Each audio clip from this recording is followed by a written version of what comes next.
हमारे प्रति कभी कभी उपकार करते हैं। ऐसा जीवन में बहुत कम मिलता है जिनके प्रति अपकार किया हो वो हमारे प्रति उपकार करें।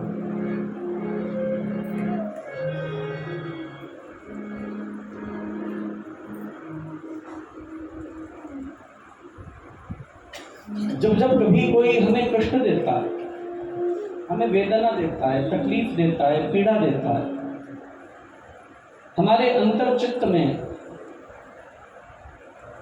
अपने कर्मों के द्वारा खेद उत्पन्न करता है। ऐसा कम पाया जाता है कि फिर भी कोई व्यक्ति उसके प्रति उपकार करे, परमार्थ करे, उसको सत्पथ पर केंद्रित करने की चेष्टा करे। ऐसा व्यक्ति कौन हो सकता है? सामान्य मानव ऐसा नहीं करते। अरे भैया, आप किसी को एक गाली ही दे दीजिए, मनुष्य आपकी दी हुई गाली नहीं भूलेगा। आपको देखते ही, आपका नाम आते ही आपकी दुष्प्रवृत्ति की स्मृति हो उठे और आपसे दूरी और अलगाव पैदा हो जाए। लेकिन कोई भक्त होता, कोई ऐसा भक्त जो भगवान की भक्ति से अपने चित्त को शुद्ध कर लेता है, निर्मल कर लेता है, पवित्र कर लेता है। और जब वो अपने चित्त को निर्मल कर लेता है, उसमें क्षमा आती है। क्षमा स्वर्गस्य सोपानम, क्षमा वेद विदो विदुः। उपनिषद कहता है क्षमा ही स्वर्ग का सोपान है। There are people in this world, those who have committed things beyond imagination.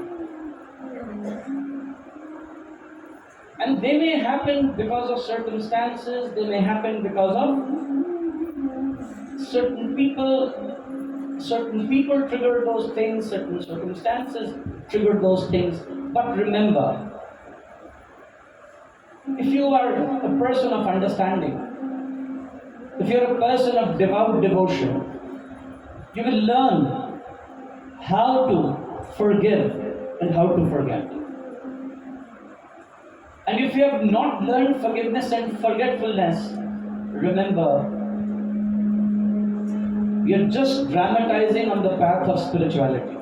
It is mere drama. अगर आप क्षमा नहीं जानते तो आप केवल अध्यात्म का अभिनय करते हैं। आप में अध्यात्म नहीं है। अध्यात्मवादी तो क्षमावान होता। अरे रावण के घर से विभीषण आया, सबने कह दिया महाराज रावण का भाई। राघवेंद्र सरकार को सदा कर कहने रावण का भाई। और राघवेंद्र क्या कहते हैं? शरणागत को जे तज ही निजा नहीं तो अनुमान, तेनर पामर पापमय तिन ही विलोकन। हम शरणागत को त्याग नहीं सकते, कोई भी हो, कितने ही जघन्य अपराध क्यों न किए हो। महाराज श्री हरि नहीं छोड़ते, हरि नहीं छोड़ते। और याद रखना, एक बात आपको और कह दूं कथा के माध्यम से, हरि दया करने में कठोर हैं, न्याय करते हैं, लेकिन हर कठोर नहीं है।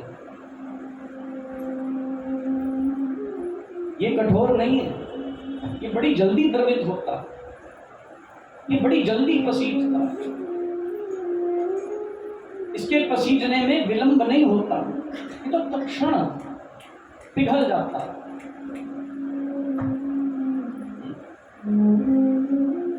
बड़ा अच्छा लगता है मुझे वो भाव, सुना होगा आपने, लेकिन व्यासपीठ तो सुनाने के लिए मजबूर है।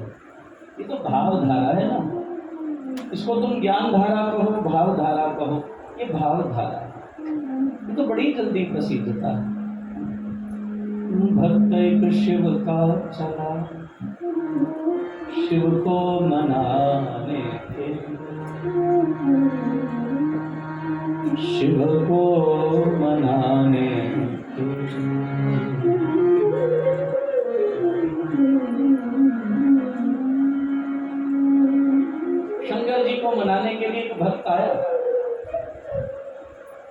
शिवालय में पहुंचा। और महाराज जब हम विषय, व्यक्ति, वस्तु इनसे प्रभावित होते हैं तो वस्तुएं भी हमको बहुत प्रभावित करती।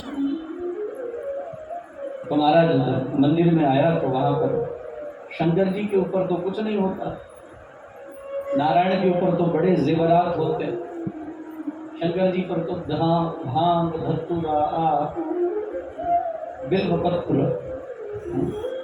कदली, श्रीफल यही मिले।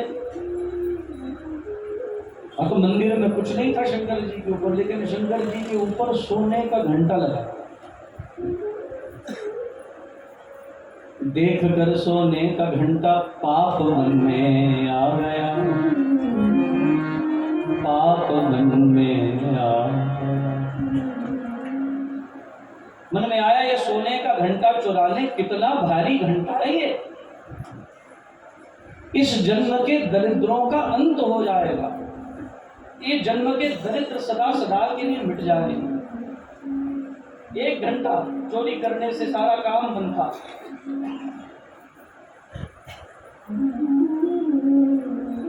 अब महाराज घंटा चुराए कैसे? वहां ना कोई कुर्सी, ना कोई स्टूल, ना कोई पौड़ी। घंटा चुराना था तो सोचने लगा, जब चोरी ही करने आ गया तो भगवान का भाव ही कहाँ रहा।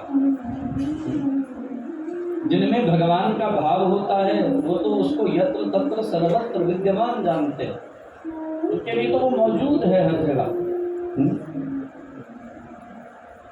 ये हर था के मौजूद हैं तो ये सोचा सोच के दिल मेरा क्यों पारा पारा हो जाता। जे हर था के मौजूद हैं तो फिर क्यों नहीं नजारा हो जाता। क्यों काबे ते कुछ खाने दी पाबंदी जोगी गल पाला, मैं जिसका मत्था टेक दिया वो तेरा दवारा हो जाता। ये सोचा सोच के दिल मेरा क्यों पारा पारा हो जाता। महाराज अब जब देखा कुछ नहीं मिला तो बोले ये शंकर जी है ना, ये नहीं पर चढ़ते, इनके ही ऊपर लगा, इनके ऊपर चढ़ने से हाथ पहुंच जाए तो घंटा उतार। देख कर सोने का घंटा पाप मन में आ गया और चढ़ गया भोले के ऊपर घंटा चुराने के लिए। अब जब घंटा चुराने के लिए चढ़ा, ये तो आशुतोष है, ये तो बड़ी जल्दी प्रसन्न हो। और कैसे होंगे न जाने कौन से गुण पर दयानिधि रीझ जाते हैं। कौन सा ऐसा गुण है जिस पर ये रीझ जाए, कोई खबर नहीं।